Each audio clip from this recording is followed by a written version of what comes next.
आज हम कक्षा नवम और कक्षा दशम के लिए हिंदी व्याकरण पढ़ेंगे। हिंदी व्याकरण में सबसे मुख्य विषय आज हम पढ़ने जा रहे हैं शब्द विचार। शब्द विचार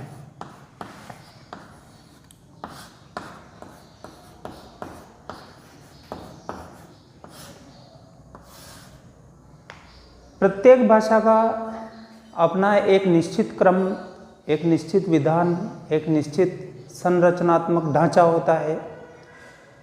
इस आधार पर हिंदी भाषा में भी जो सबसे समृद्ध भाषा मानी गई है, शब्द विचार की दृष्टि से यदि इसे देखा जाए तो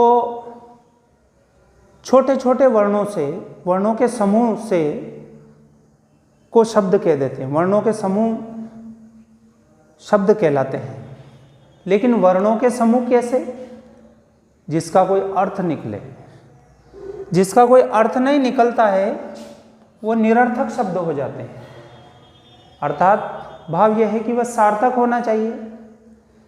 तो यहाँ पर हमें ये जानकारी मिलती है कि सार्थक, सबसे पहली बात है सार्थक। शब्द कैसा हो? सार्थक हो, निरर्थक ना हो, सार्थक हो। सार्थक वर्ण समूह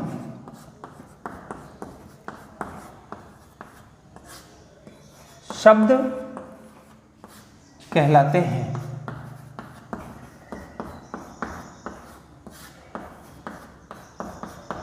सार्थक वर्ण समूह शब्द कहलाते हैं। एक या एक से अधिक वर्णों से, एक या एक से अधिक सार्थक वर्णों के समूह भी शब्द कहलाते हैं। बात एक ही है, भाव यही है कि सार्थक वर्ण समूह शब्द कहलाते हैं। अब शब्द के जो भेद हैं उसके अलग अलग आधार हैं। उसमें से पहला आधार है उत्पत्ति के आधार पर। उत्पत्ति के आधार पर, उत्पत्ति के आधार पर यानी शब्द की उत्पत्ति कैसे हुई, शब्द की उत्पत्ति कहाँ से हुई, वह शब्द कहाँ से आया, विश्व में ऐसी कौन सी भाषा है जिससे वह शब्द हिंदी भाषा में आकर प्रयुक्त होने लगा, तो इसे उत्पत्ति का आधार माना गया। उत्पत्ति का अर्थ यह है, उत्पत्ति के आधार पर शब्द के मुख्य रूप से 4 भेद होते हैं। पहला है तत्सम शब्द।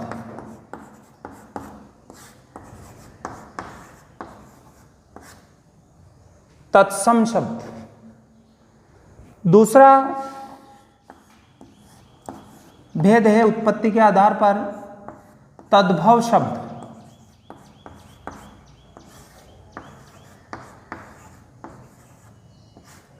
तीसरा आधार है देशज शब्द। और चौथा आधार है विदेशी या विदेशज। विदेशी या विदेशज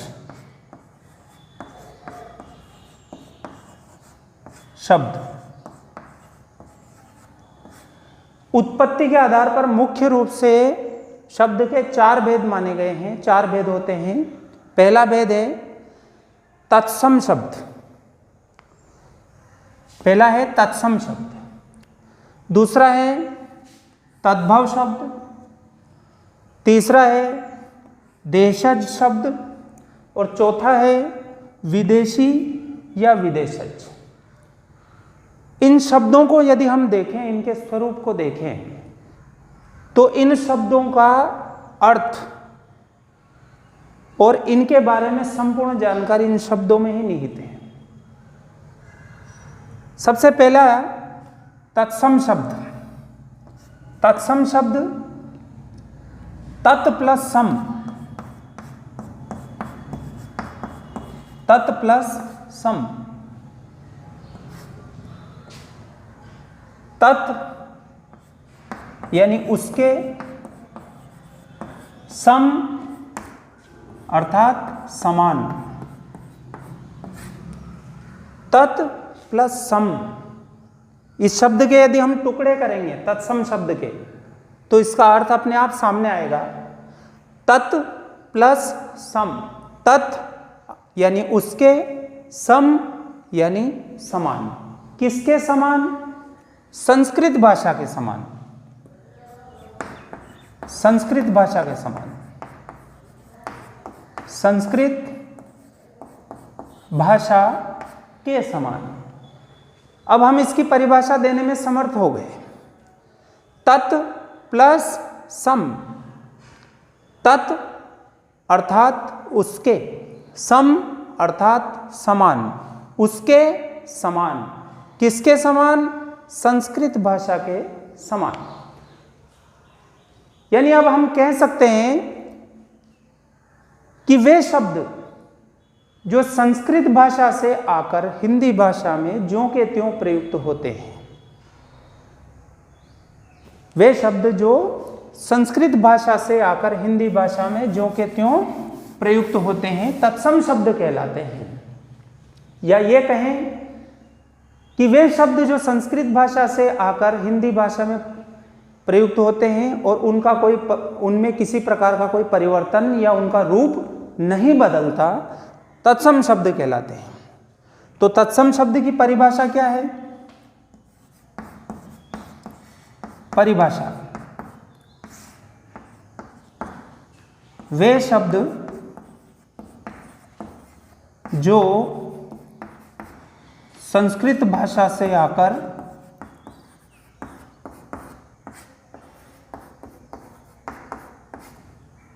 संस्कृत भाषा से आकर हिंदी भाषा में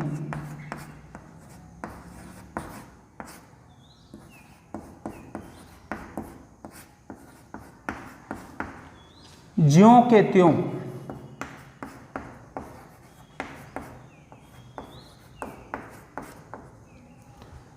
प्रयुक्त होते हैं,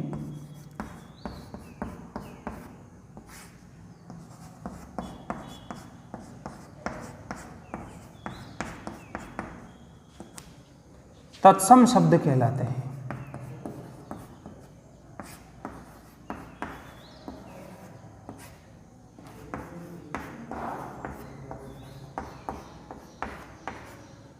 तत्सम शब्द कहलाते हैं। वे शब्द जो संस्कृत भाषा से आकर हिंदी भाषा में ज्यों के त्यों प्रयुक्त होते हैं, तत्सम शब्द कहलाते हैं। अर्थात उनके रूप में, उनके स्वरूप में किसी प्रकार का कोई परिवर्तन या बदलाव नहीं होता। जैसे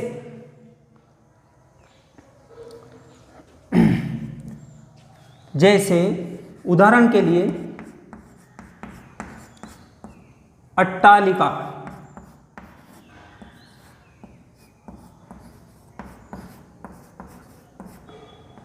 अट्टालिका, जैसे अट्टालिका, उष्ट्र,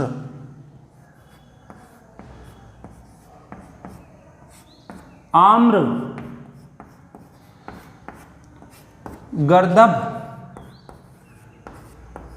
गर्दभ, अग्नि,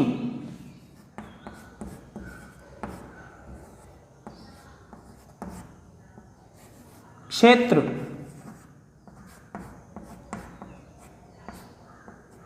कर्ण आदि। उदाहरण देखेंगे, जैसे अट्टालिका, उष्ट्र, आम्र, गर्दभ, अग्नि, क्षेत्र, कर्ण आदि। तो ये जो शब्द हैं जो हमने उदाहरण के रूप में लिए हैं, ये सारे शब्द संस्कृत भाषा से आए हैं और ज्यों के त्यों जैसे संस्कृत भाषा में प्रयुक्त हो रहे थे वैसे के वैसे ही आकर हिंदी भाषा में प्रयुक्त होने लग गए। इनके रूप में किसी प्रकार का कोई बदलाव या परिवर्तन नहीं हुआ, इसलिए इन्हें तत्सम शब्द कहते हैं। अब दूसरा है तद्भव शब्द।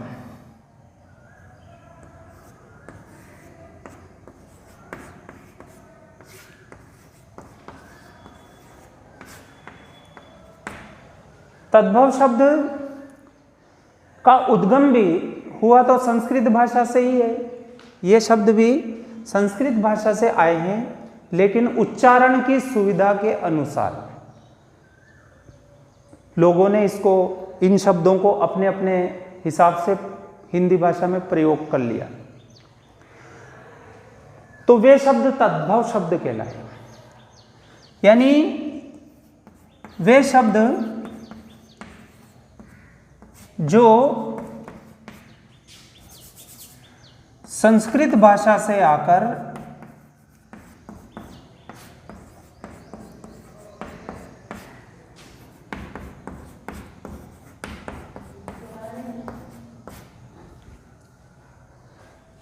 हिंदी भाषा में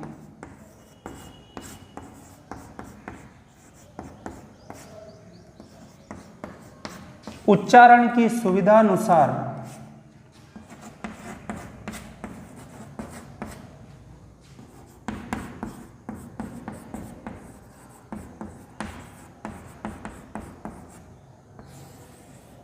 अपने परिवर्तित रूप में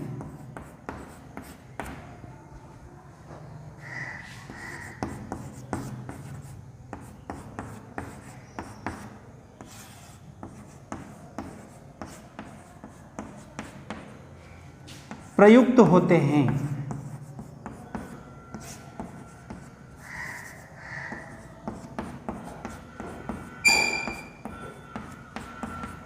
तद्भव शब्द कहलाते हैं।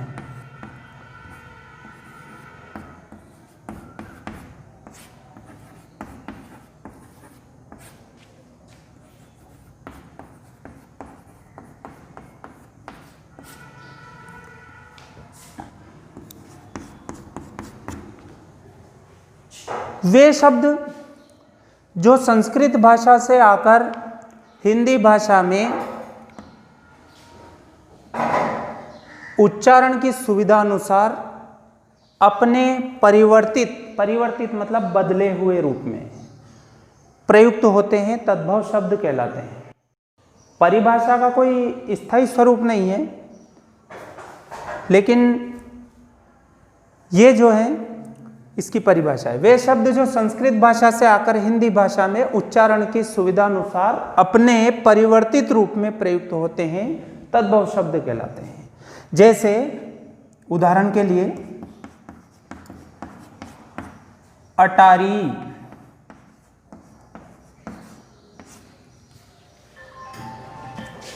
ऊंट, कान, आग,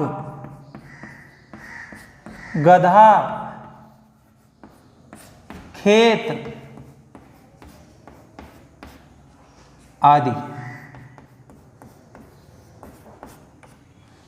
जैसे अटारी, ऊंट, कान, आग, गधा, खेत आदि।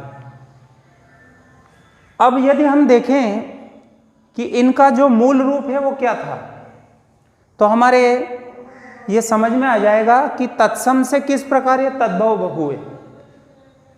हमने पिछले बिंदु में जो पढ़ा तत्सम शब्द, उसमें हमने उदाहरण दिए थे अट्टालिका, यह तत्सम है। थोड़ा नीचे, अट्टालिका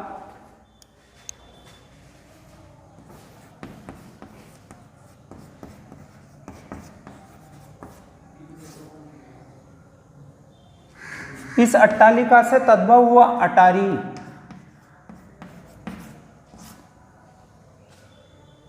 उष्ट्र,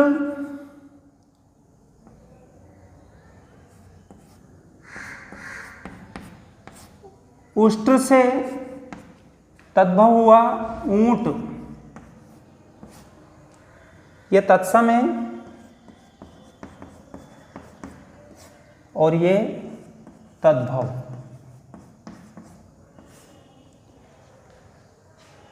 अग्नि,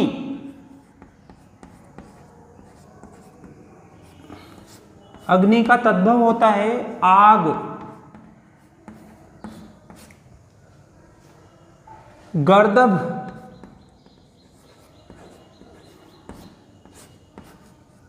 गधा।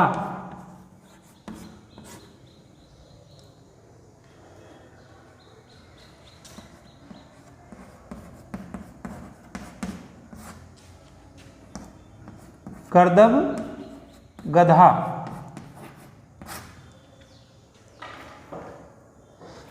क्षेत्र, क्षेत्र का तद्भव होगा खेत।